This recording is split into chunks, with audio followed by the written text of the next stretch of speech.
Appreciate that. So tonight we have a usual opportunity for the candidates to introduce themselves and make their case for your vote, and for you to ask the candidates questions about the issues that matter to you. The format tonight, I'm going to have the candidates take a couple minutes to introduce themselves, and then I'll ask a few questions to kick things off, and then turn it over to you guys to ask the candidates questions directly. I ask that the candidates answer questions when they feel they have something to add. So don't feel the need to answer every question.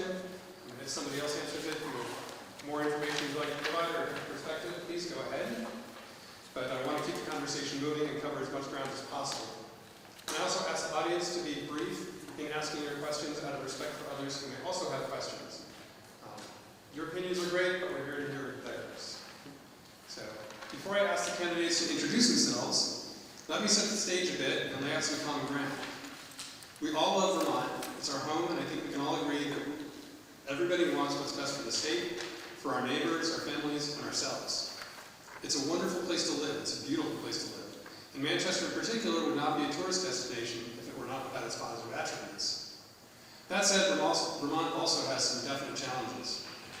Crime, both violent and property, is up according to Safewise.com. Additionally, the trend nowadays seems to be more focused on releasing criminals than on protecting the public. The following three stories are from the Vermont Daily Chronicle. Last September, a man sexually assaulted a child, was released on bail, violated the conditions of his release by approaching the child's home, and was released again. After a third violation of conditions, he was released on $200 bail. In March, an attempted murder suspect was released on conditions. And in May, a transient knocked an 82-year-old man unconscious. The transient was cited and released by the court. Taxes in the state are high and they're skewed. According to taxfoundation.org, state tax collections in 2021 averaged $6,356 per capita. Income per capita in 2022 averaged $61,882, making the overall tax burden 10.3%, putting Vermont in the top 4 state tax collections per capita in the country. And that was before 2024's 14% property tax increase. According to Vermont's Agency of Administration, the top 5% of Vermont tax filers pay 51% of Vermont's income tax. The bottom 50% pay 2% of Vermont taxes. And Vermont is not a business-friendly state. The Tax Foundation ranked Vermont 43rd out of 50 on 2024 state business tax climate. Vermont is also barely growing its population. According to USAFacts.org, between 2010 and 2022, Vermont's population grew 3.4%, while the population in the overall U.S. grew 7.7%. During the same period, Florida's population grew 18%, and North Carolina's grew 11.7%. If you look at Vermont's growth and break down demographically, the over 65 age group increased 52.3%, while the 35 to 49, the heavy working class group, declined 9.8%. In terms of energy, Vermont has mandated that all new cars sold in the state must be electric by 2035.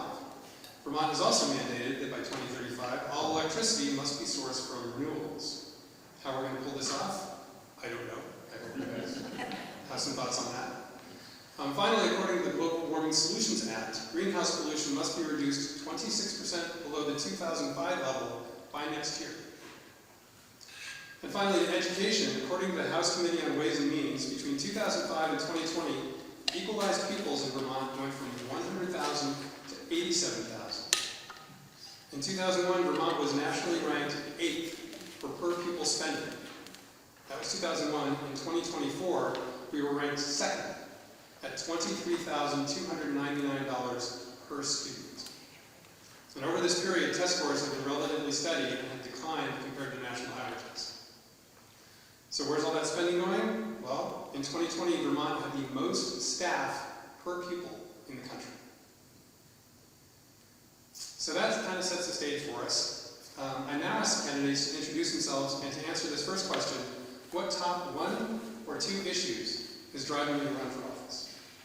So let's start over with Victor. No question, taxes. Taxes are. Will you stand up, please? You have to take the microphone. Oh, I'm sorry. Yeah, turn it on in front of you.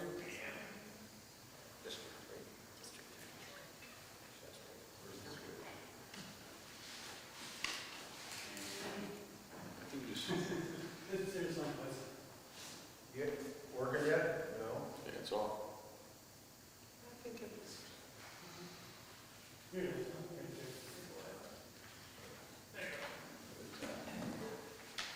Yeah, taxes. Taxes are keeping good people from coming to this state. Taxes are also keeping, I am retired military, and I draw a pension that's fully taxed. We're keeping people, well-qualified leaders out of the state just for that reason. There are states like Maine who came back because of Bruce, along with a number of other people. But a mile and a half away, I would be taxed in New York State, believe it or not, nor 15 miles away in Williamstown, Mass. I wouldn't be taxed. But that's a biggie of mine. You just want the one? Yeah, that's fine, and tell us about yourself.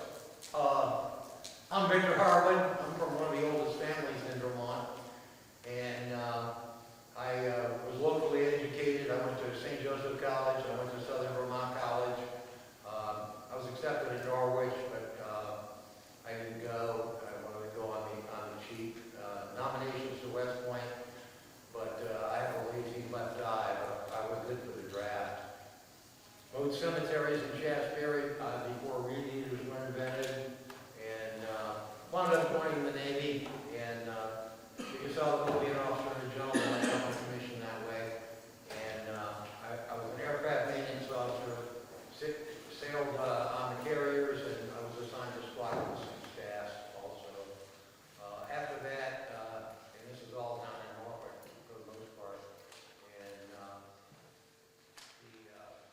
became a defense contractor after that, worked with the Department of the Navy for reliability and maintainability engineering for tactical aircraft systems and weapon systems.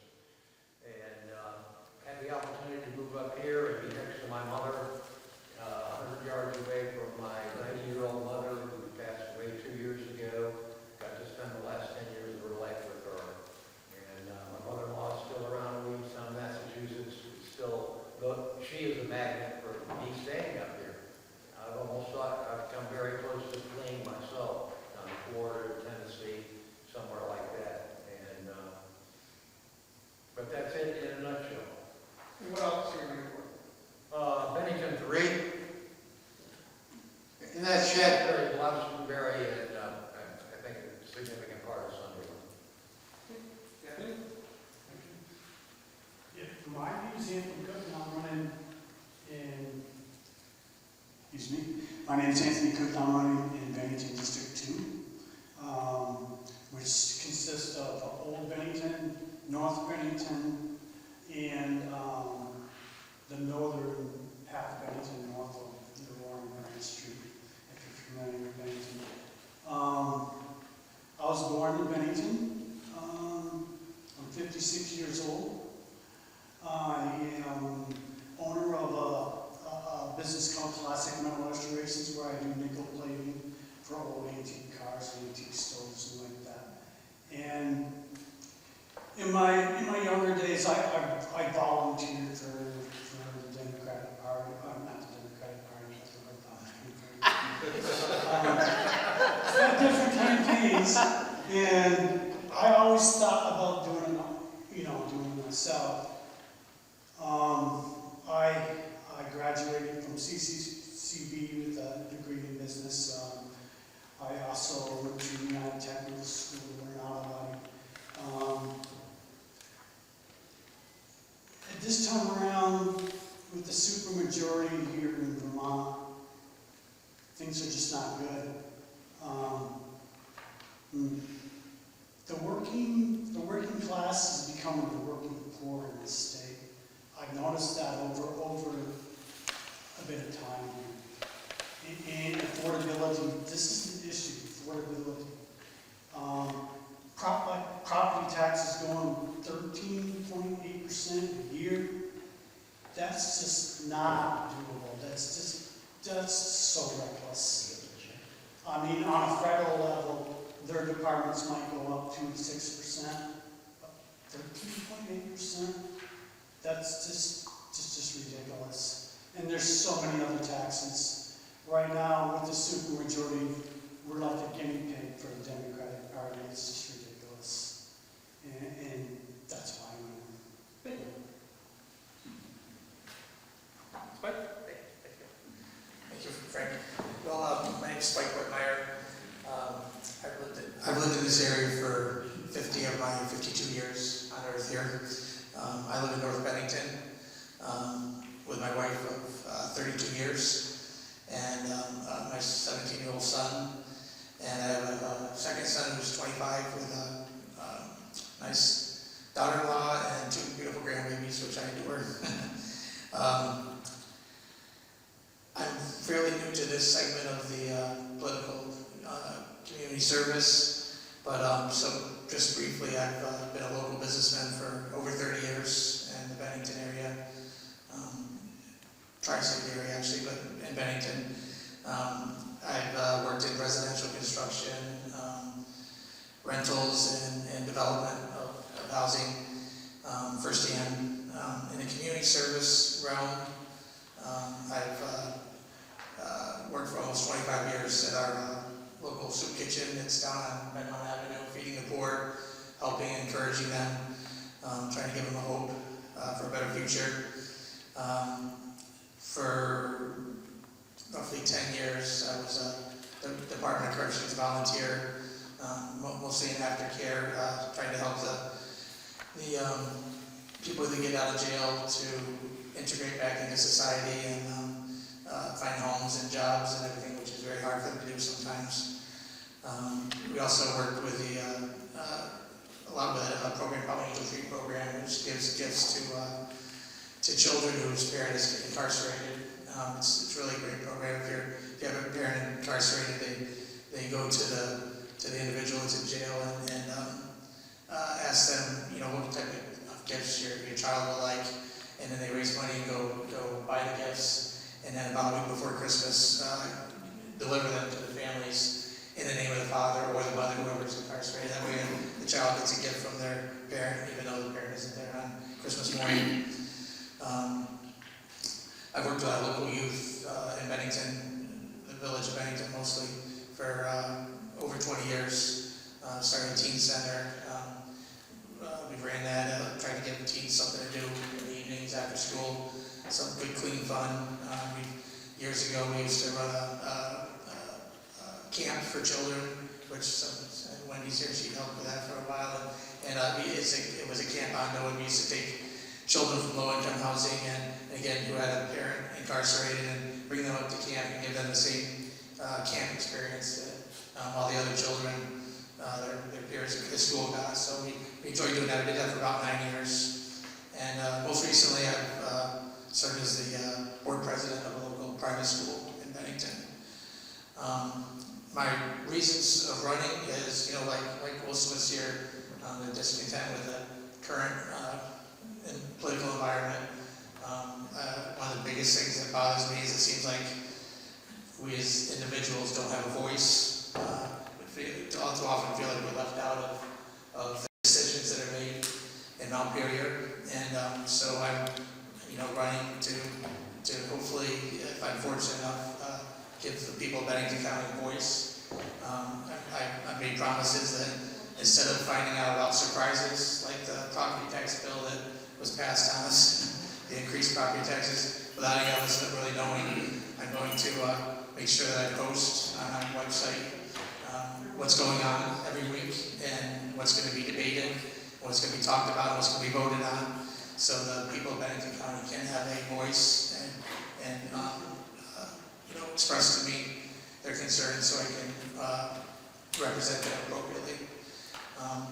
That's one of the biggest reasons I'm running, is just because I feel like, the everyday Joe doesn't have a voice. And so I'm hoping to help with that. I'm also just as frustrated with the increased taxes as most everyone else here is. Like I said, mostly because of the way it was pushed on us without really being asked or given an opinion.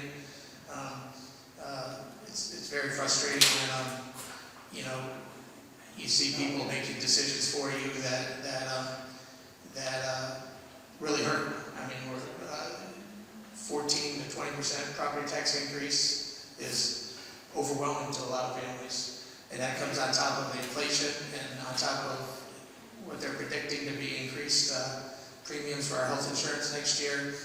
And we need people in office that will stand up for people and not just go along with the flow and do what's right for the people, not just necessarily a particular party that they're involved with. And so that's, I'll say this and I'll hand it over to Joe. Something has to be done. We can't just keep throwing money at our problems. And that's what it seems like Mount Pelias does. If there's a problem, they just throw money at it and kick the can down the road. We need people with a practical perspective and some real life experience that can look at the issues and find ways to make it better and not just throw our tax dollars at the problem and hope that it goes away till next year. So that's what I'm hoping to do if lucky to be elected. My name's Joe Jervis, and like Spike, I'm also running for state senate. It's a 2-seat district, so God willing, both Spike and I can serve the people. I live in East Arlington, live in my wife's childhood home, surrounded by her family. I don't know.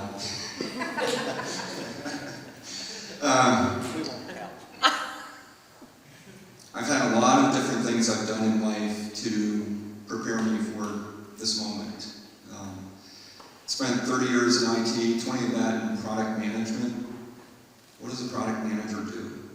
He listens to customers, call them constituents, and finds out what they need, and then goes back and works with engineering and works to develop products that meet those needs within the constraints that the company has, and does that in a way that the company can make money, that it's profitable. So there's a lot of financial oversight in that type of a role, a lot of critical listening to the constituents. And I look at the role of the legislator, and it's quite similar, where we should be the voice of the people, reflecting the needs of the people in the State House and making sure the legislation works for the people.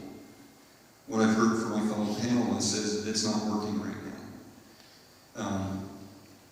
Following that career, I spent some time in the missions field, going and serving people around the world. What are we as legislators? We're public servants. Our role is to serve. And I spent, many years traveling around the world serving people and putting their needs above my own needs. And the last 5 years, back here I've been running a small business.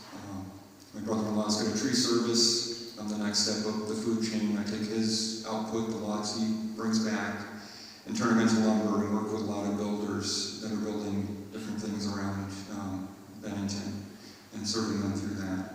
So I bring the perspective of a small business owner as well. Why am I running? The biggest thing is, this is supposed to be a representative government. It was designed so the farmers of Vermont, when we were 80% farmers, during the winter when things were slow, could go up to Montpelier for a couple of months and take care of the legislation that was required for the state. Right now it's being transformed more into a career. We don't need career politicians. We need to go back to citizen legislators representing their neighbors. And that's what I intend to do, is be that citizen legislator, listening to my neighbors and serving my neighbors in Montpelier. And then, Brian only wanted us to talk 2 things, but the 3 things I'm talking about on the campaign trail: affordability, affordability, and affordability. If we don't solve the affordability, we don't have a state left. Thank you. Okay, I know I said only chime in when you have something to say, but this question's for all of you. If you were elected and could accomplish only one thing, or any one thing, during the next year, what would it be? And we'll go backwards this time. I think the most draconian thing we have facing the state right now is the Global Warming Solutions Act. As part of that, anybody can sue the state. The first lawsuits are already incoming for not meeting the requirements of the Global Warming Solutions Act. And as Brian said in the introductory comments, there's more requirements hit in the next year or so.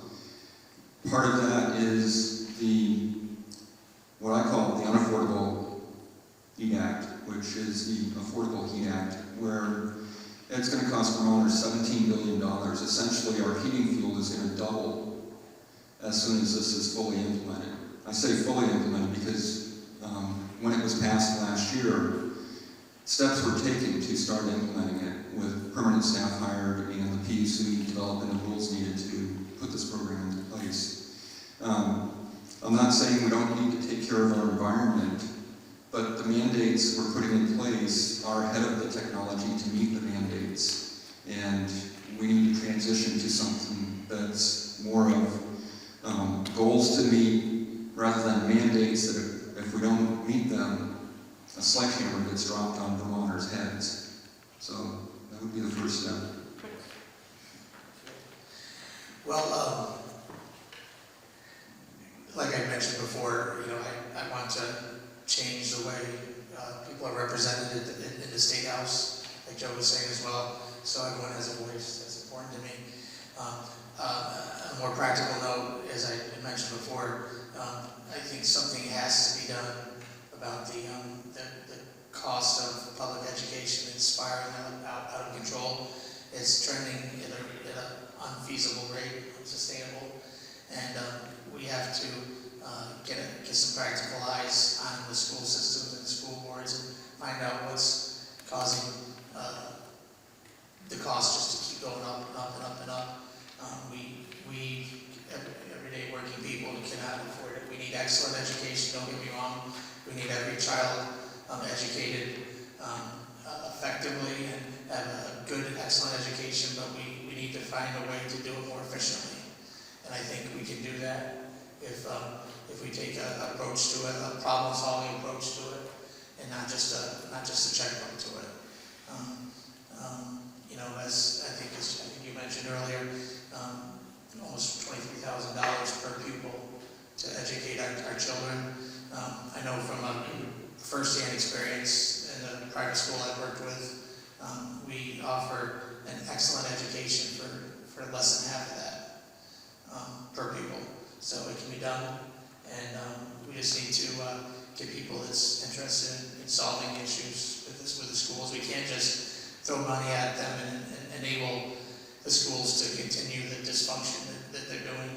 And that's what happened this past session. That's why we're getting an increase in our property tax bills, is because those who made decisions for us really just kicked the can down the road, wrote another check, and enabled the school systems to continue the dysfunction.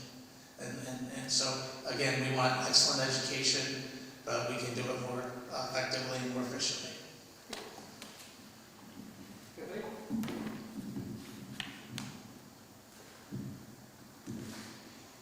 My goal, what I'd like to see, is I would like to see a taxpayer revolt, kind of. We need kind of revolt, because the reason why I say that is if we're going to cut education spending, it's going to be at the local level. It's going to be at the school board. And we need people to pressure them to make those decisions. And in turn, school boards go to pressure people like me, and they're to say, hey, we can't say cut staff because of this and because of that. And then I would work with others to make it possible for them to be successful. And this is going to take many bites of the apple, this education spending. But yeah, that's the one issue I think I would like to see change in. Let me ask a follow-up on that.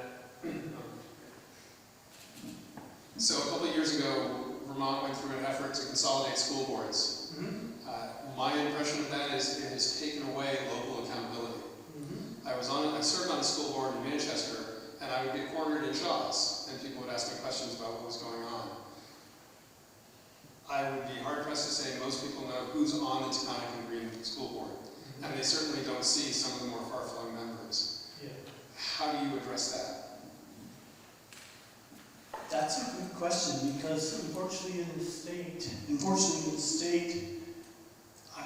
people aren't as involved as they should be. And I hope this is a wake-up call. And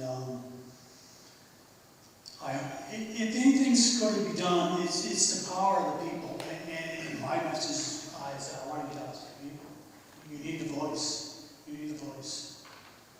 And in Montpelier, I want to be that voice. But at the local level, it's the powers at the local level. Yeah. Victor?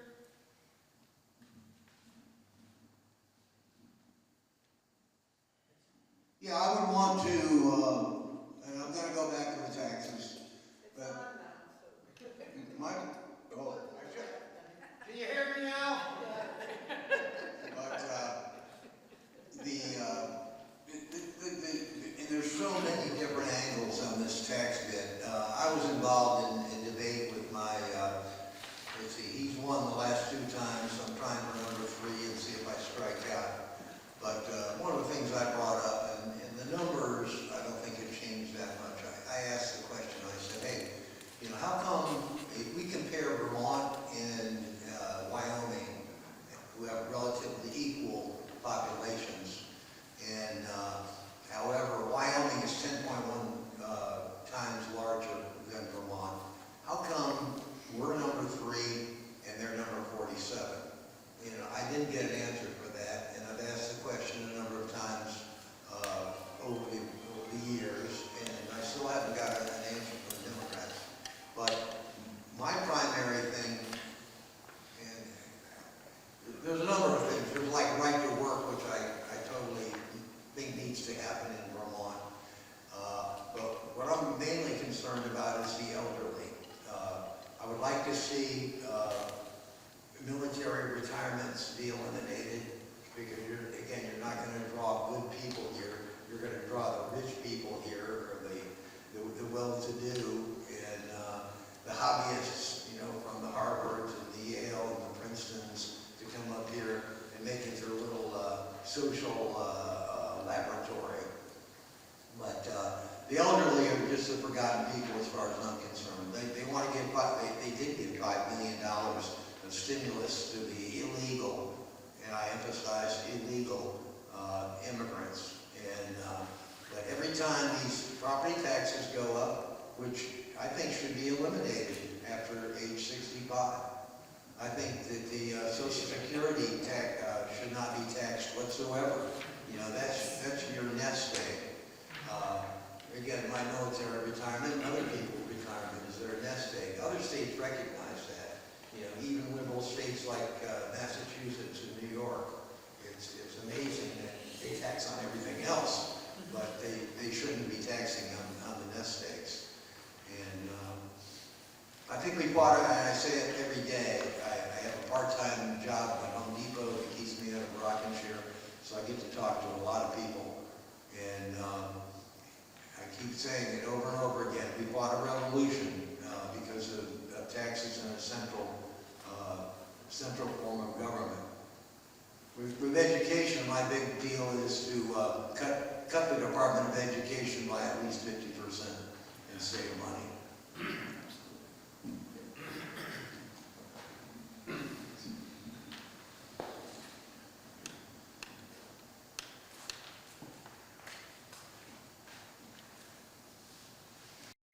So ordinary citizens tend to be focused on the challenges they face in their daily lives and frequently ignore what goes on in Montpelier.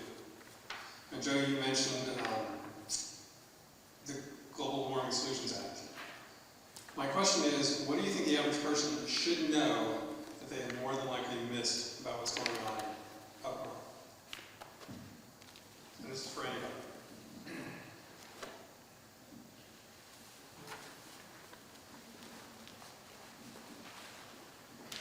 If you don't like the question, we can move on.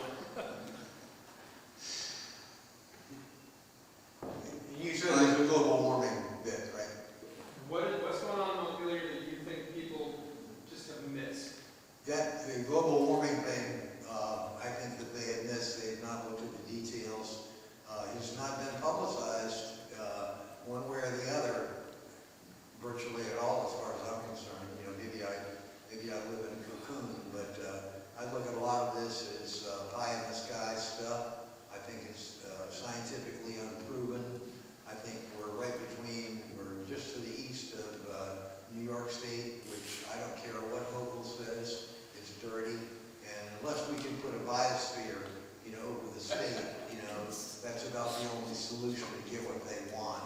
And these goals are, anytime you have a legislature, when they try to attack science with their degree in underwater basket weaving, there's no credibility there. But they're the ones writing these crazy laws. Maybe we've got some lawyers that need to get this part of Montpelier, I don't know. But, I think it's pie in the sky.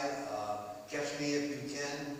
If I have a gas-powered car and I go over to New York State to get gas, I'm not going to have an electric car. I will leave before that happens. I think for the average citizen, the legislature is working on so much legislation, it's hard to keep up. And people like Rob Roper, who is a regular author covering what's going on up in Montpelier, help ordinary citizens to see, but there's so much going on, it's pretty near impossible to see, everything that's going on. I attended the veto override session in June, and it was just 7 bills that day that were discussed, and some of these bills are just hundreds of pages. The average citizen's not going to go through that level of detail. I said the average citizen.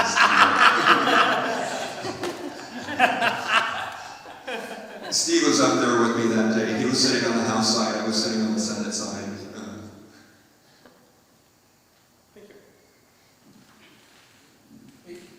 Maybe in a practical sense, I don't think that we really understand the dysfunction, the infighting between parties back and forth, and I just think we need a whole new attitude. With some fresh leaders that are it's not looking to that puts Vermonters first, not agendas first, and stop all the fighting back and forth. We have to stand up for principles and such. I get that, but we need to have a fresh attitude, and there's so much dysfunction, I grew up in a family that my father was a Democrat, my mother was a Republican, and obviously as a person I lean this way. That's why I'm here, but I realized one thing I did understand is that the left's not always right and the right's not always wrong, and we have this so much so polarizing up there, and I think with that the will of people is being lost, and so I'm hoping to bring just a fresh attitude to the State House. Sure. I think on one of the problems we have down here in South Vermont is there's like one TV station that has Vermont news. So many people down here are disconnected. We can look at the Bennington Banner, and the Bennington Banner is just so left. They're so far left. I would love to see kind of like a Southern Vermont news, kind of like an Edmonton or something like that, or kind of internet and both TV news. And because the Southern Vermont is left out. The biggest problem with that is that we don't have a large population. So maybe it would include Rutland Spring, from Rutland to Springfield to Brattleboro to down in Bennington here, and a news that just focuses on the city. So as we all know, electricity demand is just going to increase between the electric vehicle mandates and heat pumps, and also just the growth of AI and growth of electric devices. Vermont currently manufactures 33% of its own electricity, with the rest coming from outside the state, including Hydro-Quebec. How can Vermont best meet its energy needs going forward? We can find a unicorn. Right now, the problem with renewable energy is there are no unicorns. And, you know, I'm being facetious here, but when you're putting in wind and you're putting in solar, these are methods of generating electricity that aren't on demand. They're there when the sun's shining and the wind's blowing, which aren't consistent things. So they're unreliable energy. Everybody that's moving to renewable energy needs what's known as dispatchable renewable energy, and it doesn't exist, hence the unicorn. Technologies like nuclear, there's been tremendous advances, and I think as society we need to look at some of these new advances with nuclear because it is dispatchable, it's very clean, and the fourth generation nuclear actually reuses the waste from the earlier generations of nuclear power. So you're reducing the amount of nuclear waste as well by these systems. Hydro is also another good solution. Yeah, I would like to add, nuclear is something I want to push, but to be honest, in this state, I just don't see it happening. That doesn't mean that we shouldn't push it. And also hydro, we got a lot of streams and rivers that are coming, you know, down the mountains, and we can get some hydropower. It's a constant source of power, so it's good. It's CO2 free. Those two sources about kind of only two sources that for electricity we could meet 100% renewable by 2035, and that's not going to happen. It's just not going to be a thing. As far as automobiles, hydro, I want to say, not hydro, but hydrogen fuel cells and hydrogen that runs, that's designed to run our engines that are designed to run on hydrogen. Those have a promise, but it's still kind of price. Electric vehicles is not a thing. As a automotive kind of amateur historian, it's not a thing. CO2 emissions, you got to drive the vehicle like 100,000 miles before. If you think you're saving the planet, you're not. But if you want to drive an electric vehicle, that's fine with you, you know. I would say that in the next few years, there's going to be a reckoning that we're not going to meet the goals that they put for it. Kind of like the healthcare goals. This is not going to be. We don't have health care for all here, so. And who was that mandated for? Not, what was it? By 2030? Or something like that. We were supposed to have health care for our, you know. Well, just to build on Joe's answer, which is right, and I support his view of that. I also think that, you know, like you were saying, that it's unrealistic, this mandate, and it's rather almost impossible to put into effect reasonably. But I also think, though, at the federal level, if we get some good common sense leadership at the federal level, it will trickle down to the state level and make electricity problems better. One of the challenges with renewable energy is a lot of times it's putting out power when you don't want it. And I was listening to a podcast a few weeks ago, and he was talking about how do you harness that power so you can actually monetize it. Because when you've got excess power at points that you just have to dump the power because the grid can't use it, you want to be able to monetize that power. And one of the suggestions there is crypto mining is very electricity intensive. If those crypto mines could be set up at the power plants, they could essentially be like capacitors that take that excess energy and actually monetize it. And that could provide a unique opportunity here with renewable energy to make it useful when otherwise it's not really wanted. One final related question before I turn it over to the audience. Vermont currently generates about $78 million from gas taxes, with the 33.8 cents per gallon in gas taxes. As the push to electric vehicles increases, that revenue source is going to shrink. And that revenue source is currently used to maintain our roads. One of the proposals upstate has been a per mile tax for per miles driven. What's your opinion of that? And would that be something that you would be willing to support or fight against? No, I wouldn't support that. If everybody supposedly is driving electric vehicles, I suppose you could have a charging tax. But no, I wouldn't support that. And when it comes to this synergy issue, I think the biggest thing is affordability. It's affordability. Whatever energy proposal they put forward, if it's not affordable, I'm not backing it.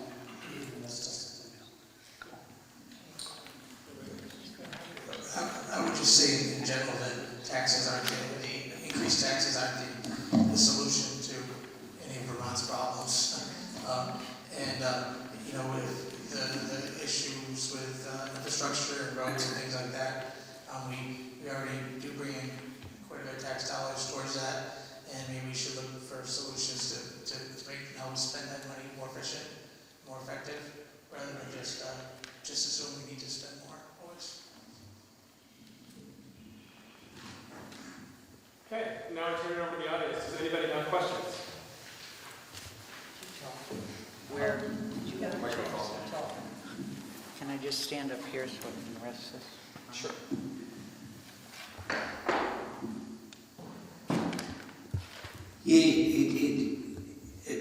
Joe and I went to Montpelier just briefly, and what a mess. I mean, I was just appalled of what. Yes? Can you tell me who you are? Yeah, I'm Steve Nichols. And what's your past experience? Manchester, retired select board. Okay, thank you. I found that, you know, in reading all this information, that the people need to be well informed, and I don't think that's happening. And I think that media is part of the blame. I think that they cover just what they want to cover. They don't cover both sides of the story. And when it gets down here, we only know the state representatives and senators' side of the story. And we need to know. You're lying to us, you're bullying us, you're not telling the truth. And I'll tell you that from fact. That is not fiction, okay? My feeling of the folks in Montpelier is that they're following the party line, and there's not one Democrat up there that voted no. Not one, okay? To me, that's a problem, okay? My question to you all is, what is your vision for the criminal judiciary system that is failing badly? And also, they're meeting tonight in Manchester, the Housing Committee, and what's your feeling on affordable housing? Good questions.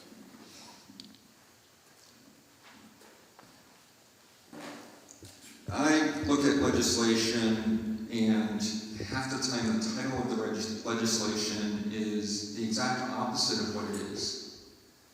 Affordable Heat Act. $17 billion, that's not affordable. Affordable housing, you've got Shires Housing in Arlington. They've got a project right now. It's been funded with $6.35 million. It's going to result in one new new housing unit. One house, $6.3 million. Part of the project money is renovating some of the existing units. Why are the taxpayers paying to renovate the existing units? That should have been part of how Shires was operating to begin with. Exactly. And not back to the well to get more money. Burlington, they just made some affordable housing units. They're over $500,000 a piece for these apartments.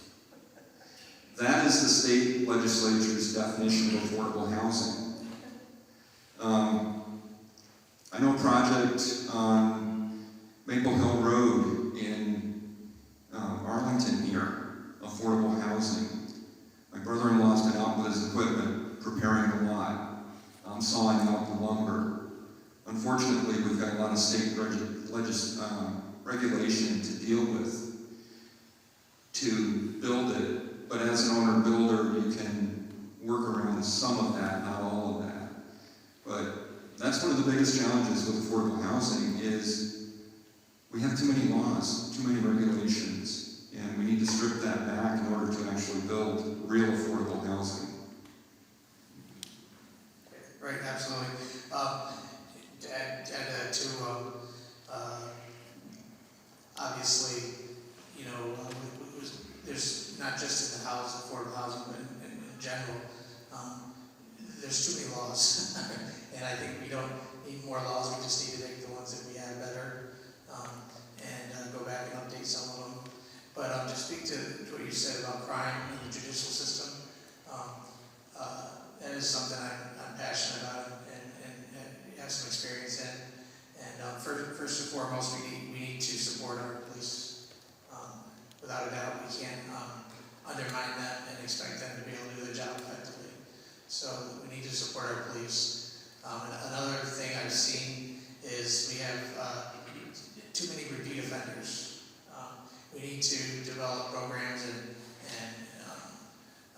you know, public education to help those who have messed up in life once, give them some encouragement and some hope for a better life, and help them to get on their feet better so they don't end up making the same mistakes twice. Because I'll tell you, our jails are filled full of people who've made too many bad choices. I mean, we all make mistakes in life.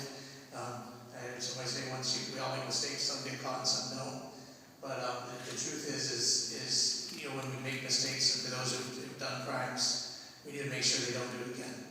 And we need to make sure we help them get back on their feet when they get out of prison. We need to make sure they have the opportunities to get jobs, which is very hard for them. And, you know, because when they come out, they can't find housing, they can't find jobs, they're often pushed back into the same lifestyle that they left. They got in jail in the first place. So I think it's very important that we find a way to encourage those who've done their time and paid their debt to society, and when they come back out, help them get on their feet so they don't make the same mistake twice.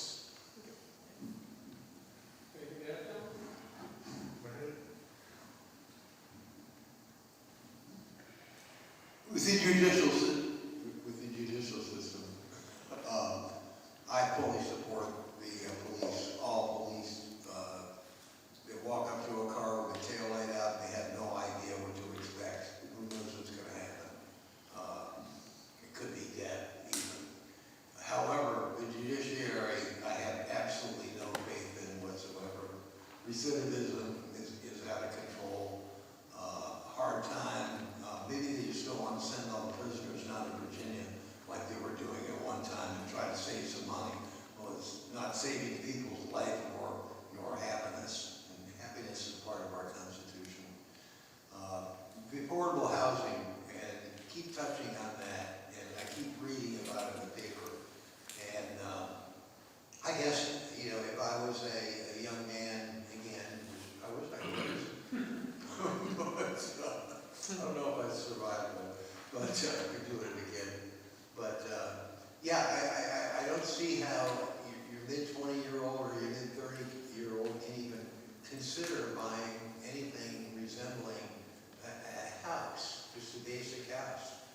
sold a house in the last 2 weeks and bought a house in the last 2 weeks, and the amount of money involved with no great shapes place is just phenomenal. And the other side of the coin that you don't hear about with the, affordable housing is the rents in Bennington are just crazy. And you can certainly afford a house on what these people are, or a mortgage payment. It's almost a continuum. And then, especially for the elderly, some fixed income and having to pay rents. They don't own their own house. And that's another side of the coin they never bring up. And it's the increase in property taxes, the increase in fuel oil taxes, the price we're paying for gasoline because of the exorbitant fuel price. And yeah, cars are more efficient nowadays, but certainly it costs a lot of money at the gas pumps. And the latest administration hasn't helped that a damn bit. It was starting to get pretty good there for a little while, and all of a sudden it went to pieces. But with the electric cars, I just wanted to kind of get back to that a little bit too. And it kind of melds into the propaganda that's put out by, or lack of information that's put out by the news media in Vermont. I saw a whole bunch of things last winter about electric cars and just hordes of electric cars that were inoperable in the far north, up in Minnesota, Wisconsin. And I don't think I bring it up in conversations with people, and I don't really have anything against an electric car if you just want to go locally. And if you want an electric car, that's fine. And if you want a gas car, that's fine. If you want a hydrogen car, that's fine.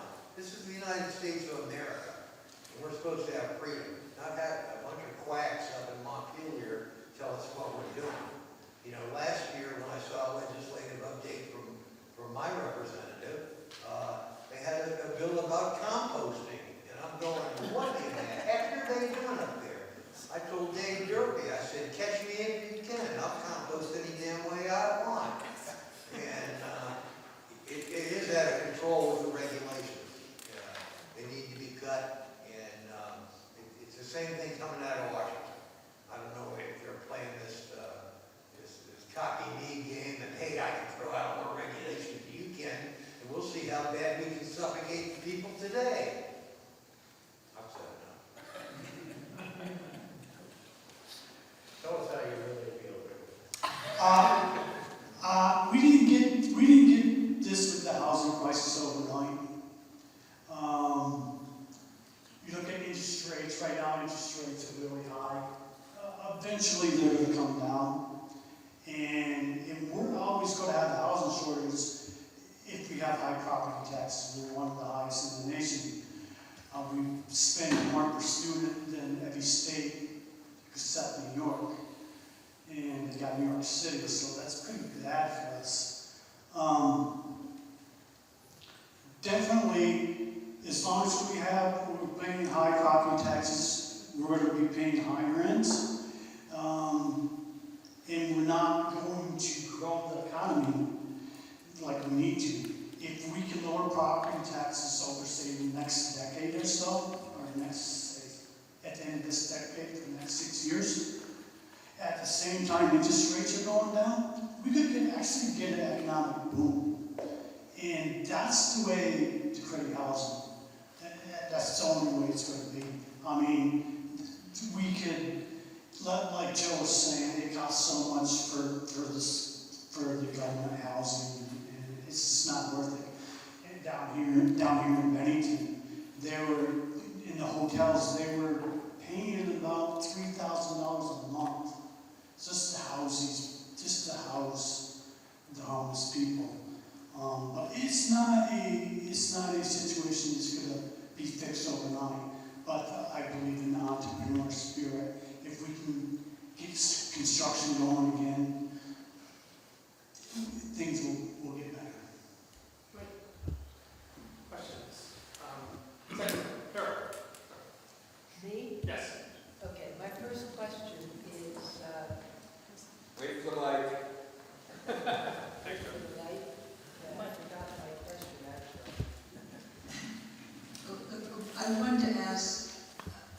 because you know so much about people that are incarcerated, is there one common thing that most of them had, or is there one thing that's mostly in common with all of them? You have no microphone.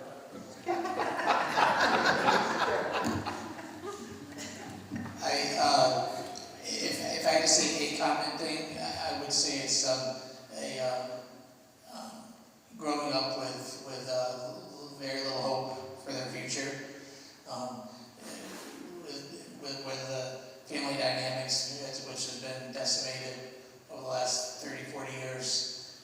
We have, kids growing up in dysfunctional families and without much hope for their success in the future. And with that type of attitude, they tend to, just not have anything really any reason to do right. And another issue, obviously, is the drugs that's begun to flood into Bennington County.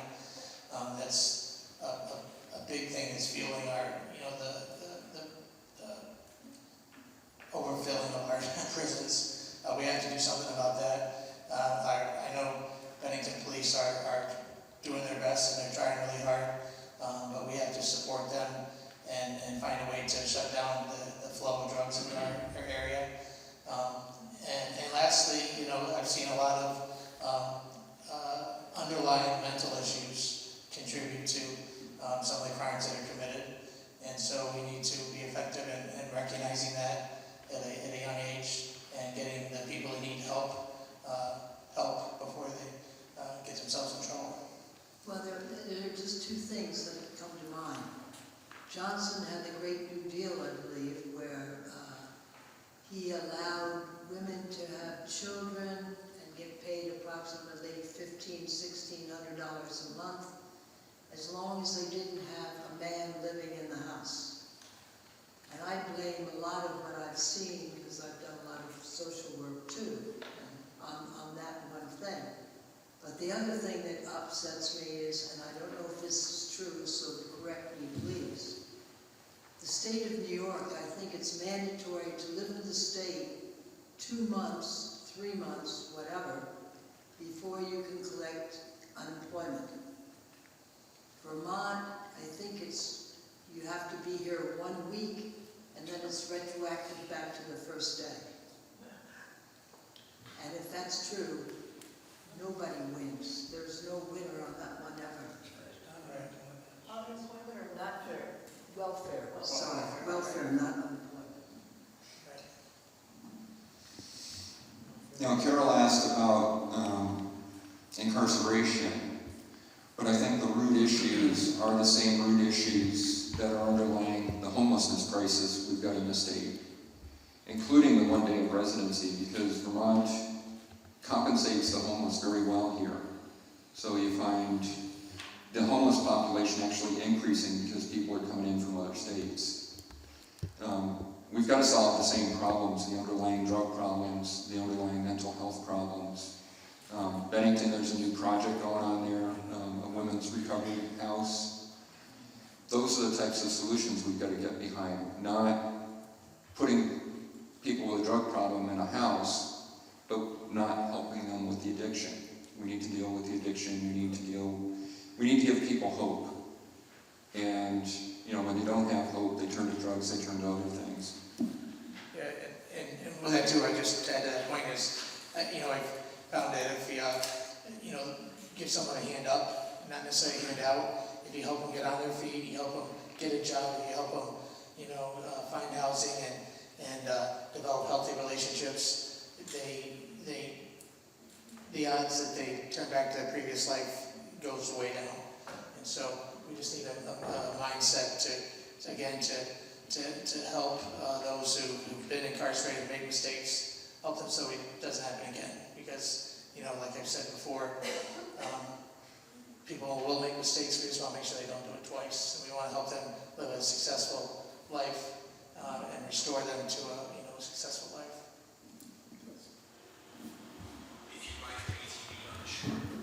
Good evening, Clark Adams from Bennington. I have life experience in healthcare as a physician assistant, almost 35 years. years, inner cities, rural areas, whatever. But one of my earlier encounters was I worked in a correctional facility. We don't have prisons anymore. Common denominator, someone asked that question, that I encountered amongst the prisoners I interacted with, because as they came in, I had to do a medical assessment and so forth, was, I would say 90% of these gentlemen I dealt with were functionally illiterate. A lot of them couldn't even fill out the paper telling me what their medical issues or their life issues were. They could barely spell their names. And we talk about our school system, all the money we're spending on school systems. Well, sitting in that prison, I saw what our school system is turning out, or not turning out, functionally illiterate people. If you can't fill out the application to go flip hamburgers at McDonald's or wash cars at the car wash, what's your alternative? We live in a society very materialistic, I have this, I have that. These people can't get these things. What does that feed? Hopelessness, desperation, depression, all these things we talk about, addictions, dysfunctional families. I'm one generation away from a sharecropper shack in Mississippi. My parents were born in the depths of depression, terribly poor people. But I grew up hearing one important thing. You're responsible for yourself. And if you want to do well, you have to be willing to work at it. I hear a lot of talk about what we can do for people.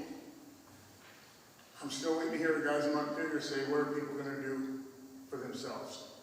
And as long as we insist on pursuing your wallet and your wallet to pay for Joe Blow, to do what he should be doing for himself, we're going to be where we're at.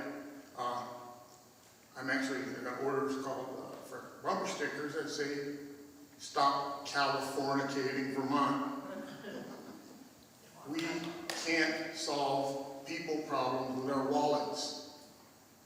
They're solved with people's heads and hearts. We can give people opportunities. Like you say, happiness is in our Constitution. That's not true. The pursuit of happiness.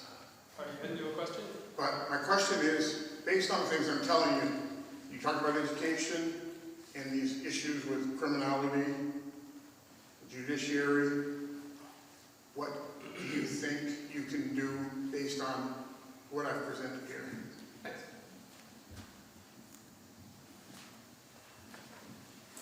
First off, when it comes to education, I always say, if you don't hold people up to higher standards, they're not going to achieve. The core basics in education, reading and writing and math and science and things, the core basics, the students have to know this before they can move on. Because when you don't learn it, you can't go up to the next level. And then people get despair. I think education is the key. We gotta hold the teachers up to higher standards, the students up to higher standards, and even the parents. If there's anything we learned from COVID era, is to pay attention to what your kids are learning. Be involved as a parent. And as far as we gotta encourage men to be men. If you have a child, you gotta be there for your child. So many of these people are in jail, don't have fathers, and it just something's gotta be addressed. I was out canvassing a couple of weeks ago in Londonderry, and a couple I talked with talked about the education failure and then the success with their autistic son. He was an 8th grader when COVID hit. He was performing at the 4th grade level. The school system wasn't meeting his needs. Through COVID, there was no education for him. I mean, it was through Zoom and that wasn't something that worked for him. So his dad went and got him a bunch of subject acts for dummies, you know, bookkeeping for dummies, writing for dummies, books, and how to read these books. Said, don't get insulted with the title. This is the core of what you need to learn about that subject. And over the course of a few months, he jumped from 4th grade level right up to 8th grade level. And they enrolled him in the fall in Vermont Virtual Learning Center. And they enrolled him as an honor student. This was a student that was at the 4th grade just months earlier. At the end of the year, they assessed him and they're like, you parents are doing this work, he's not doing this, he's not capable of doing this. Because of his past history, they just assumed he was not capable. Unfortunately, as they were making that assessment, the father leased a horse and shared a horse with somebody else, and as they're having this meeting, it turned out that someone else was actually the director for Vermont Virtual Learning Center, who had heard the stories from the father about how well the son had been doing in that program. We need more experiences like that family experience with their son throughout Vermont. But we're asking the question, how do we spend more on education rather than how do we help the students succeed and make sure we're actually graduating students that can read and write and do arithmetic?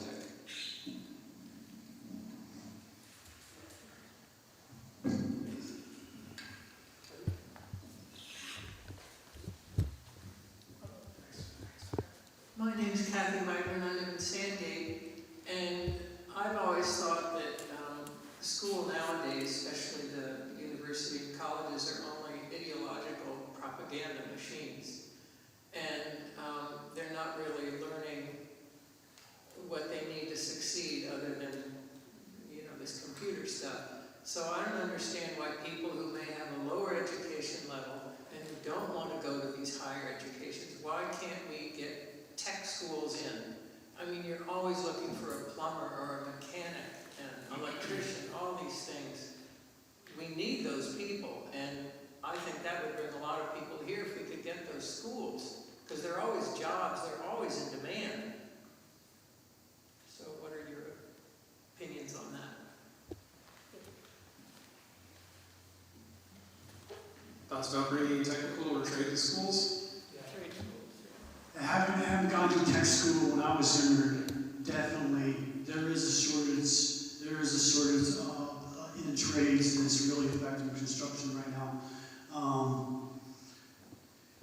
If we could definitely invest more in for example, in the trade schools. That's what you said. It's a very good. Do we have any in Vermont? Yes, CC in Bennington. They're all filled. Yeah. They're no good. They're no good. They're not very good. They're no good. They're no good. I'll tell you a real life example. My daughter was trying to do electrical, and there are no trade schools for that in Vermont. And you have to go through like a regular electrician. It's complicated. So she went to Texas, went to a trade school there, and now she's working there. The point is that they don't exist in Vermont. They don't. In the sense that you have an actual trade school that does plumbing and electrical and stuff. From my own experience, I called around, and they don't have that as an option compared to like college. They have it like in like high school programs and stuff, and that's where it starts. But there's no actual trade schools here. So, yeah, that would be like huge. But you don't need to go to a trade school. No, I'm not saying you don't need to go to a trade You school. can apprentice with someone, right? You can apprentice with someone, but if they had actual trade schools and then they set those people up, you know, with companies or electricians, that would be great as well, right? There are 7 plumbers that retired in Bennington. No one's taking their place because people don't want to work. It's not the fact. The government can't provide you with schooling and a breast to feed on all day long. You have to actually be motivated yourself to want to work. And poverty is a very good motivator. Like I said, from my own personal experience, my daughter wanted to do a trade school here in Vermont and had to move to Houston to do it. So that's all I have to say. I can't speak to the electrical. Yeah, I'm just saying, that's just from my own experience. regards to the plumbing, we've got a couple of nephews that did apprentice with a plumber and attended technical school. The challenge was they had to attend school up in Randolph. You know, so it's drive up to Randolph, not very convenient. We definitely need more trade schools, especially with the mandates we're putting in for the Global Warming Solutions Act. We need like 5,000 more plumbers and electricians and heating techs. Edward Johnson, local resident, Manchester, business owner. Joe, this is for you. Can you tell me again what the name of the school is that you just mentioned? It's the Vermont Virtual Learning Center. And where's that located? It's a virtual school. Okay. And then my other question to you is your opponents the night before the primary came out on Facebook and suggested that you were involved in the January 6th riots. I'd just like to hear your statement about that. My opponents claim that they're running a campaign based on democracy. One of the key elements of democracy is our First Amendment right. This isn't a right that the government gives us. This is a right that the government cannot remove from us. Freedom of speech, freedom of religion. I was on the Mall January 6th, deeply concerned about the division in this country, the lack of unity in this country, and I was there praying for this country, exercising my First Amendment right to speak and to pray.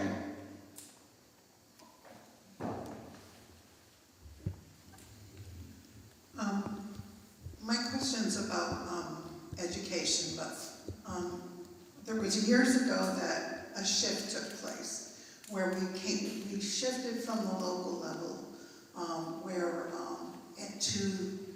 to help the schools that were less. I forget what the act was that got passed. Does anyone remember the act for the education? Act 250. It's not 250, it's building. Is it Act 60? And I really think that's the point where things began to shift for the education, where they were going to be giving towns and receiving towns. And they were going to take taxes from the towns who, had more, didn't pay enough taxes or whatever. They had more money and they gave it to towns that didn't. Now, prior to that, there was a lottery that was set up to help education, was there not? And I just don't understand why the money from that lottery didn't go to those schools. Then they have Act 60, and what that effectively did was put education in the hands of the state instead of the local government. So my question is, will you go back and look at these things and repeal Act 60 and as a, I don't know where the money goes from the lottery, but suggest also that whatever money comes from that lottery will go to those towns that would have gotten it, are getting it from stealing from the other towns. And that also resulted in Manchester having that extra tax being put on. That was a direct result of them having to give money out to compensate for it in some ways. So. One of the things we're missing is common sense. I'm going to get to your question, Wendy, but we look at rural broadband. We had this big initiative to put rural broadband in, and we had free money that I pay for every time I go to the grocery store because of the inflation that's resulted from this money. We were spending $6,000 a household to wire them up with fiber, which, when trees fall in the winter, are going to break the cable. You're right out there fixing the infrastructure again. $6,000 a household. At the same time, Starlink was available for $500 a household. Why didn't we look at that?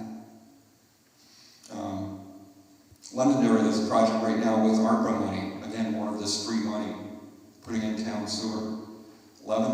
households and businesses. It's over a $2 million project. One of the residents there said we shouldn't do this even though the money is, quote, free. We can put advanced septic tanks into these places that sit right along the river, and the output of these septic tanks is potable water. We shouldn't be concerned about potable water potentially getting in the river in a flooding zone.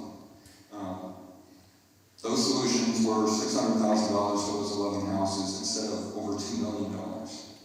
The school system, we could ask the same question. Where is all this money going? How much money is being filtered to programs of the NEA that don't do anything to help the children learn? We need to dissect what's going on in education, find where money is effectively being used, find out where the waste is, and get rid of the waste. And that's how we're going to fix education. And then get rid of the shell game that is so complex, you don't know which shell is funding which, and nobody can figure it out. It needs to be a straightforward funding of education, and not $5 in a direction that takes a PhD to be able to explain it.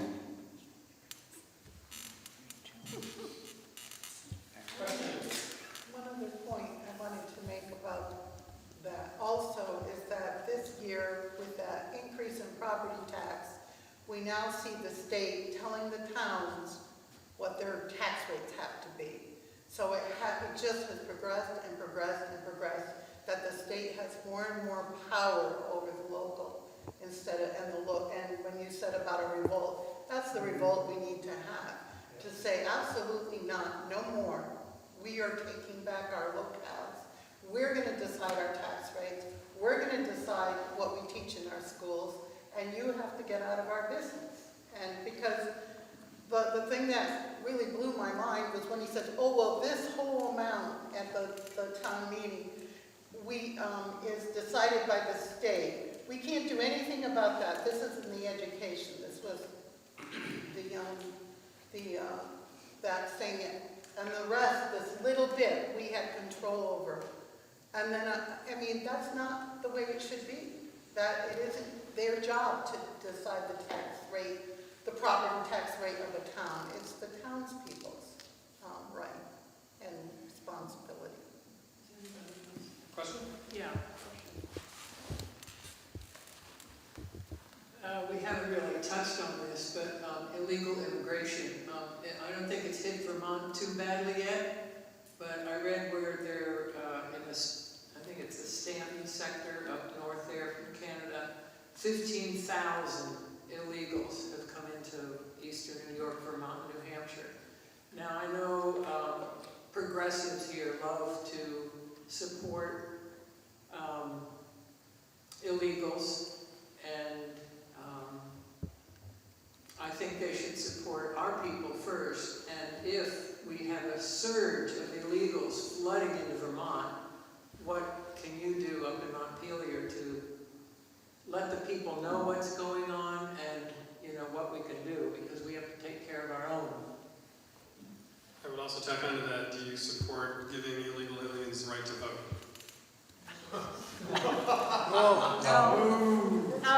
No, absolutely not. It's not in the Constitution, I don't think. You gotta be a citizen. Well, we've created this nanny state. It's like going back to other things I said. We're drawing people in because we're creating almost an artificial numbers for homeless people. Hey, Vermont will take care of us. Vermont will take care of us. You know, and probably most of us sitting in this room, and who knows? You know, I've never run on unemployment. You know, I don't put myself on a pedestal or anything about that. But you know, when I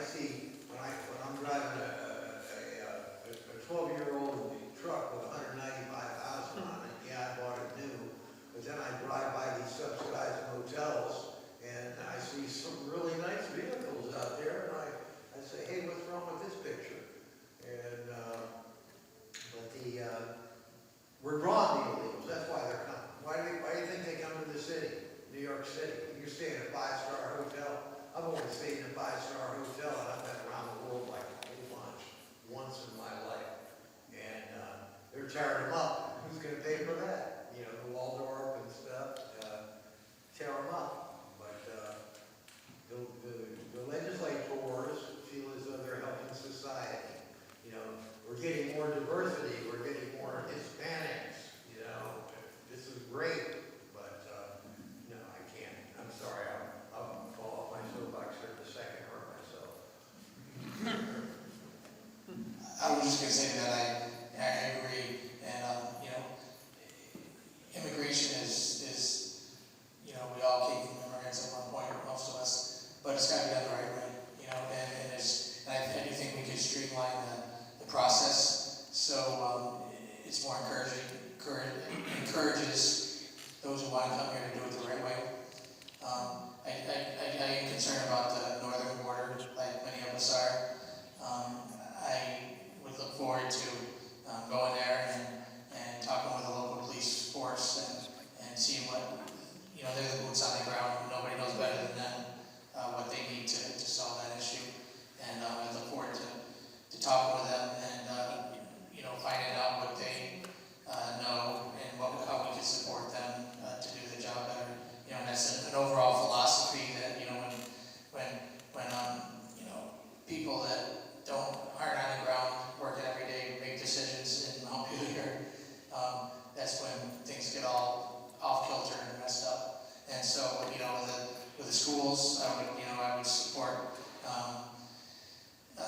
somehow finding a way to, you know, obviously the people in the local schools know better than anyone. So we need to support them, but we can't support them with just an open checkbook. You know, we have to keep them accountable. And I think that's what's been missing necessarily, is just this philosophy that, okay, this is what it's going to cost, so, you know, we'll ask the taxpayers to pay for it, and then eventually, for whatever reason, we get forced to. And so, you know, I think the people on the ground, and whether it's immigration or the schools, you know, are best equipped to make decisions, but it needs oversight at the government level and accountability of them at the government level. And, you know, I can't underscore how important it is to solve this really well, to make the schools more efficient, because as we've been talking about, when the schools aren't efficient, the tax dollars go up, our tax bill goes up, and it's continued to go up. And, you know, we're talking about a housing crisis. Well, when schools cost more and continue to cost more, taxes continue to go up to pay for them. When taxes go up, then people who are trying to afford a house, taxes are usually, you know, escrowed into your payment and figured into what you can qualify for a house. And, you know, we're in this environment right now where, you know, housing supply is low, so prices are up already. And then when you factor in people who are trying to get that entry level to afford a house, and then all of a sudden, well, the tax bill was put up 20%, so that means you can afford even less of a house. And when the house prices are going up, so we have to start at the bottom here. We got to figure out why the tax bills keep going up. We have to figure out how to make the schools more efficiently, run more efficient, make leaders accountable, and you know, and stop the trend of just more tax dollars to solve all of our problems, because it's just really just making it worse. It's making housing less feasible for those who are trying to get a start in life. Could Joe answer my question, please?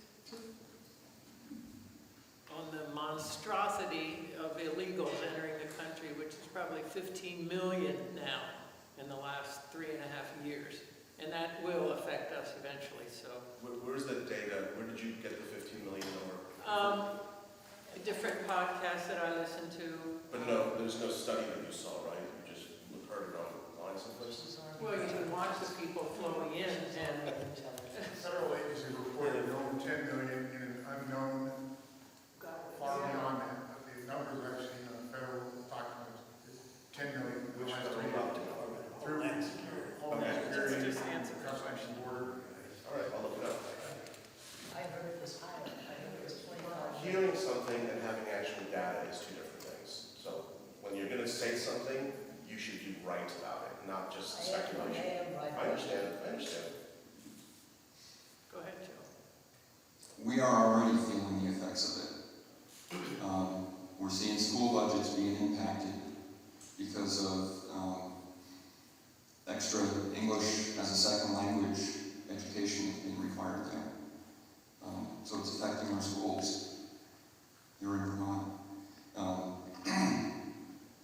And it's not just a northern border problem. It's a southern border problem. It's an eastern border problem. It's a western border problem. Our borders are open all around the state. And when you've got the federal government actually flying illegals into different airports around the country from their home country, we've got a problem. And that's got to stop before Vermont can do much on its own.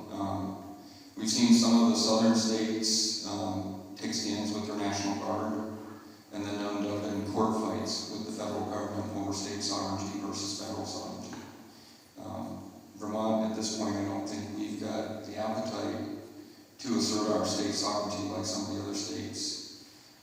And part of that is, where is the state politically? Where's the balance? When we answer the question of what can we do, the reality is we had 7 senators out of 30 that would stand up with the governor this past session. If we can get that number to 11 senators, we're at the point where we can start supporting the governor's vetoes. If we can get that number to a balance in the Senate, then we can start addressing legislation, but we need to get to that balance first. And, that's why so many of us are campaigning, and we're focusing on the issues that are affecting every Vermonter.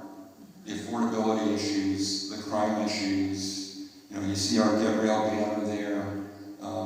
Every one of the 7 points behind Get Real are points that, no matter where you stand politically, they affect you and you're concerned with them. And we're focused on bringing awareness to those points. And Mr. Bongartz and Mr. Plunkett don't like that, because Mr. Bongartz has voted for every one of these issues. And his voting record's his voting record, and he can't counter that, which is why he's resulted in attacking my character. But we need to be Phil Scott Republicans, and Phil Scott, when he won his first election for governor, went after his opponent and the opponent's record on what they were doing in Vermont. And we're in a season right now where we're going to keep going after these voting records because they're not supporting the Vermonters. And we want Vermont to thrive, so we need to support every Vermonter. Right. Can I, Joe, let me ask you another question. So, it seems like your play card, what's in front of you, bring back common sense. How about you make a placard that says, Joe Gervais, bring back common sense? It's something out there. I've been voting independent my whole life, and I'm not going to do that this year. I'm going to vote Republican. But how the hell are we going to beat the Democrats? You're going to help me. You're going to tell 3 friends to get out and vote. That's how we're going to do it. We need to really focus on getting out the vote this election. Spike and I, he's an independent, I'm a Republican, but, you're seeing we're supporting each other's comments because we have common background and common thoughts on how we solve these problems. We're going to work together campaigning for the Senate seat because we have that common belief in what needs to be done to fix this problem. And, we need others to come around alongside us, help with the sign raise, help with the door knocking, help with passing out palm cards so we can get the word out, so they know there's alternatives. I would also say, ask your friends if they're happy with a 14% tax increase on their properties. And are they happy with being forced to buy an electric vehicle And are they happy with being forced to put a heat pump in their house? Or do they feel they should have options? I have a question for you guys, and then I'll go back to the audience. What would you do to try and encourage more small businesses in Vermont? And if you think about Silicon Valley to tech hub, Cleveland, where I used to live, decided to become a medical hub between the Cleveland Clinic and the Rainbow Hospital System. Are there specific industries you would try to target to bring to Vermont, to make us a focus for a particular area? As a society, to thrive as a society, we need available energy. And right now in Vermont, we're trying to destroy our electrical grid with the renewable energy standard and without bolstering the actual transmission grid. We need to make sure we've got plentiful available energy, and then we can attract data centers. We used to have chip factories up in Burlington. There's big work to bring chip factories back from Asia to the United States. But it's all dependent on energy. The other thing we've talked about is workforce training. We need to solve the workforce training problem, we need to solve the housing problem. And as I've talked to people, they're like, these sound like really big problems, how do you solve them? And I ask them, how do you eat an elephant? One bite at a time. You start with the first thing, and then you keep working from there. But it's one bite at a time, and then build on that to get to where you need to go. But you need to both be able to identify that first step and have a vision of where you're going, so you keep tracking to that long-term vision.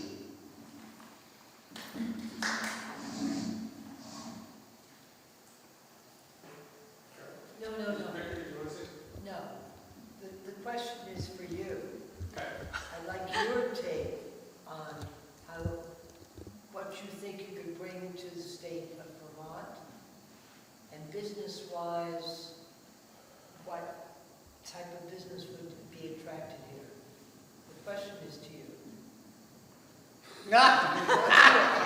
Answer your own question. Yeah, I can answer my own question. Microphone? Sure.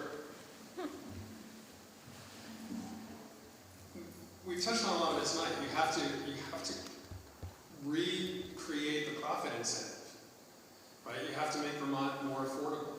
You have to encourage a business through lower regulation and the ability to make money. To want to come here. It's a beautiful place to live. Of course you'd want to start a small business here, but not if it's unaffordable. So that's, to me, one of the things that you really need to address. Joe, you just touched on an excellent one, energy. If we decided to become an energy hub, whether that's sort of research, development, production, if we wanted to become a training center for electricians, because the entire U.S. grid is going to need to be upgraded, you could attract people that way. So there are pockets that we could do that are clean industries that wouldn't upset those who are on the global warming side, but that would be advantageous for Vermont. I do have a question, but first I want to reiterate that in Montpelier, not one Democrat shared any compromise with the governor. And he sent back what? Oh, I'm sorry. I'm sorry. And that was very frustrating, even just to see that no compromises were even offered. And he had everything itemized of what his process was going to be. So we have to support the governor. I mean, it's I don't care if you're a Democrat or a Republican, and you have to see that the bottom line is they're raising the damn taxes. And people just cannot afford it, whether you're poor, wealthy, middle class, what have you. People are tired of this. So you all need to move in that direction to say what you have said here tonight. And one other thing, the carbon tax, that hasn't been approved yet at this point, it's on hold, correct? And the other point is, what they were looking at is raising the fuel tax up to $7.20 a gallon. What has not been approved yet is legislation for vehicles. There will be a vehicle fuel tax coming in order to meet the electric vehicle mandates. So, punish on the internal combustion engine side, incentivize on the electric vehicle side for passenger vehicles, light trucks, heavy trucks. That legislation has not been passed. The Affordable Heat Act is being implemented.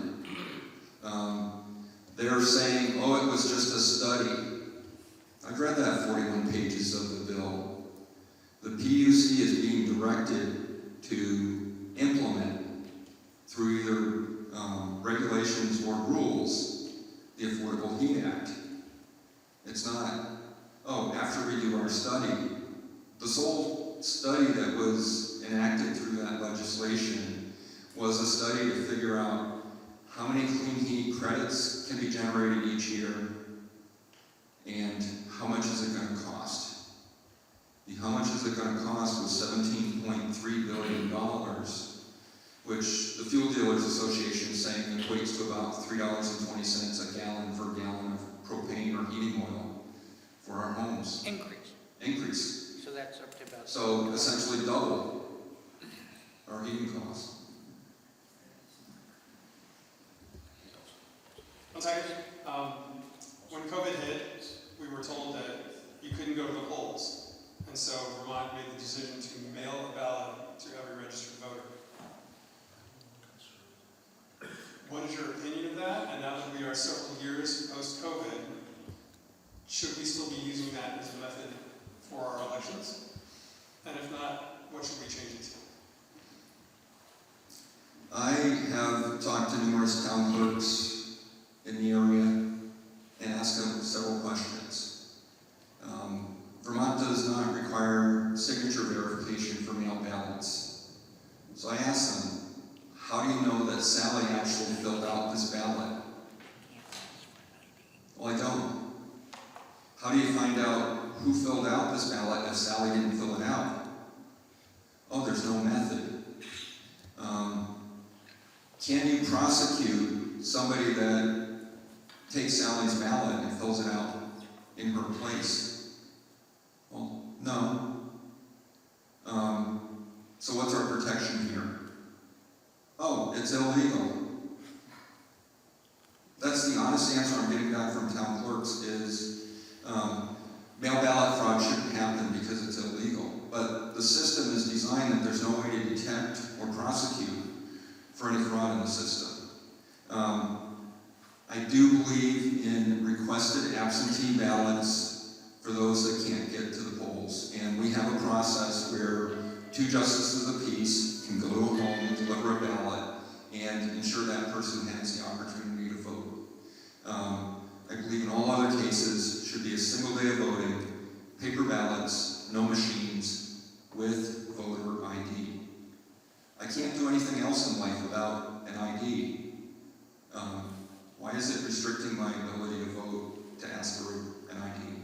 Sandy said you couldn't ask for an ID, right?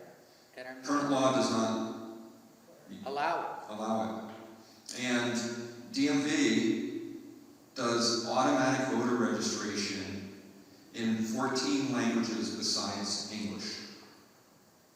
Automatic. You have to opt out and say, I don't want to be registered. Yeah, it asks if you're a citizen, but you're automatically registered to vote if you do any DMV transactions, like get a driver's license. And I would just agree with you and say that the pandemic's over, so why are we still doing a process that's clearly flawed when we don't need to anymore?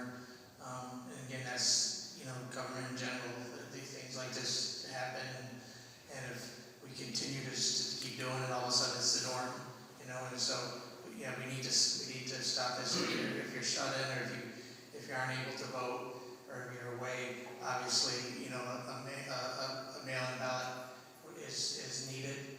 But if you're able to get to our voting place, then you should have to come and cast your vote like we've always done for the last 200 years.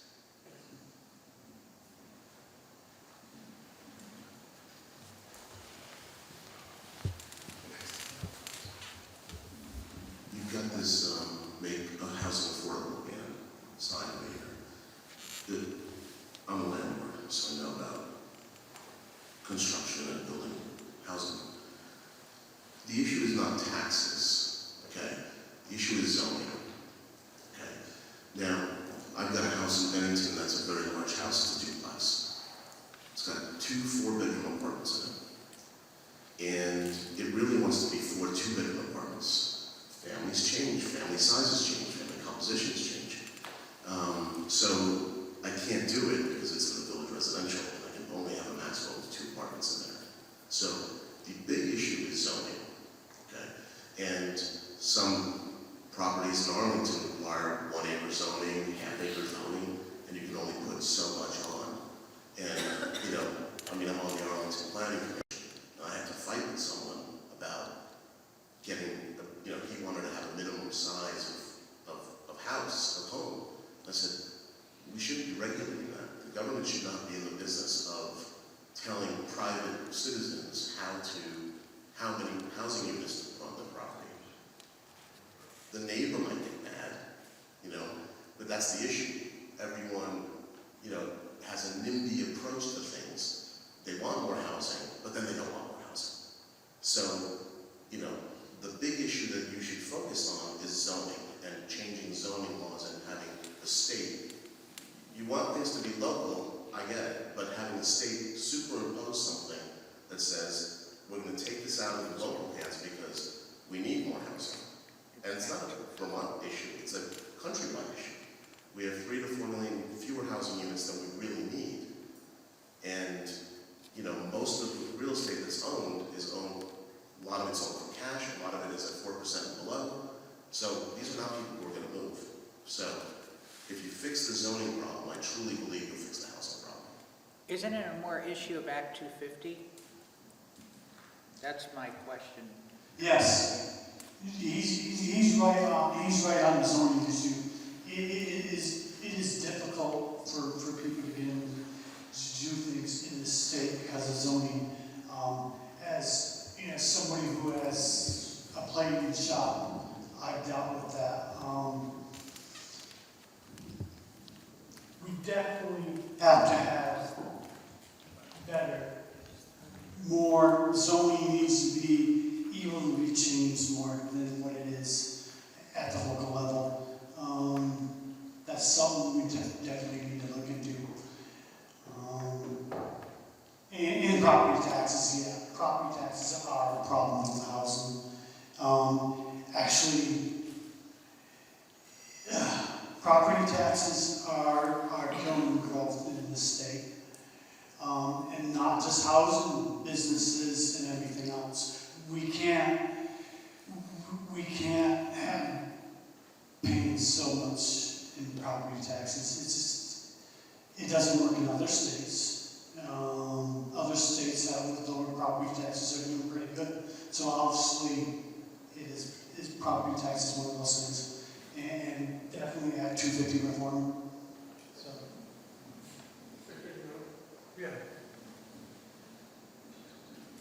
Yeah, property taxes and, well, the zoning too, is, I think it's a limitation on freedoms, and I always have, you know. Your property is your property, it's your castle, and, yeah, you can't have a big style, but I think a lot of common sense comes into that. But as far as, you know, the example of the 2-bedroom versus 4-bedroom, it's a no-brainer. Don't tell somebody, you know, don't come in and tell me that I can have 3 and that's it. It should be exactly the way you want it. They don't pay the mortgage. It's kind of like living when I was down in Virginia Beach, and you had to live by the rules of the community. And they had an architectural people and all this kind of stuff, and I go, they complained about the color that I painted my front door.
can be done right, and it can be not restrictive to development.